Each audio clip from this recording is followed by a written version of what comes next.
Meskipun semua kelompok sasaran itu perlu digambarkan, tapi highlightnya itu ada di kelompok rentan. Kalau ini udah jadi, ayo ditanam bareng-bareng. Bobotnya juga bagus gitu, jadi mau bilang apa saya?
Hari ini izinkan saya berbagi sesuatu yang lebih dari sekedar data dan strategi, Pak.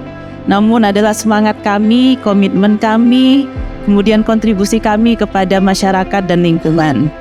Kami juga ingin memastikan bahwa setiap langkah menuju net zero emission bukan sebuah langkah bisnis ataupun teknis saja, melainkan sebuah perjalanan yang penuh makna, yang juga dapat melindungi alam, memperkuat masyarakat, serta menjalankan bisnis yang berkelanjutan. Kilang Pertamina Internasional terus berupaya mengintegrasikan inovasi dalam proses bisnis kami dengan fokus utama pada transformasi kilang ramah lingkungan, green refinery, serta pemberdayaan komunitas untuk menciptakan keberlanjutan ekonomi dan sosial. Tema yang kita ambil adalah Sustaining Impact di SHU. Jadi SHU Sustain the Integrated Meaningful Program and Action the Community gitu ya. Mudah-mudahan ini berdampak positif dan berkelanjutan bagi masyarakat. Itu ada 5 yang kita address isu utama. Yang pertama adalah kemiskinan, mengurangi ketimpangan, pemberdayaan perempuan, sistem pangan yang sehat dan berkelanjutan, lalu transisi menuju energi hijau. Bada LNG sebagai perusahaan yang telah berdiri kurang lebih selama setengah abad, ini memiliki pekerja-pekerja yang cukup handal.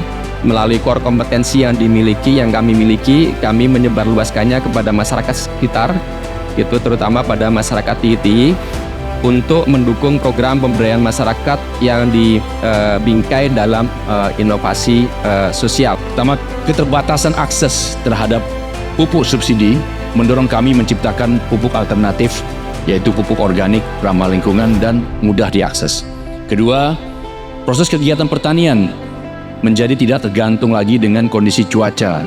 Dan ini juga mendorong untuk sustainable farming ya. Kemudian Gemah Karsa juga mendorong akses kebutuhan air bersih bagi masyarakat yang membutuhkan.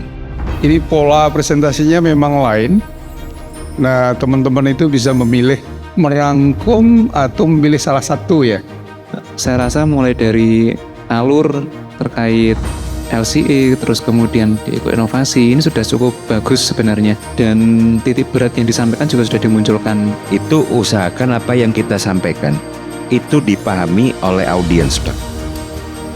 Bahasa kita memang ya bahasa teknis, paham untuk itu. Tapi apakah misalkan proses dari detail LCA menjadi itu perlu disampaikan secara gamblang dengan tabel yang mungkin 1 orang 2 orang juri tidak akan bisa membacanya. Kita perlu menyesuaikan dan dengan surat undangan bahwa eco-innovation harus mencantumkan poin A, B, C, D, E. Itu ikutin aja. Sehingga kita tidak berlebihan, kita tidak kekurangan. Karena dari aspek kontennya, substansinya, dan urutan proses penyampaiannya itu sesuai dengan yang harus dinilai gitu. Jadi kita tuh terbantu sekali, ya udah ini ada, dan kemudian juga bobotnya juga bagus gitu. Jadi mau bilang apa saya kecuali ya applause lah gitu.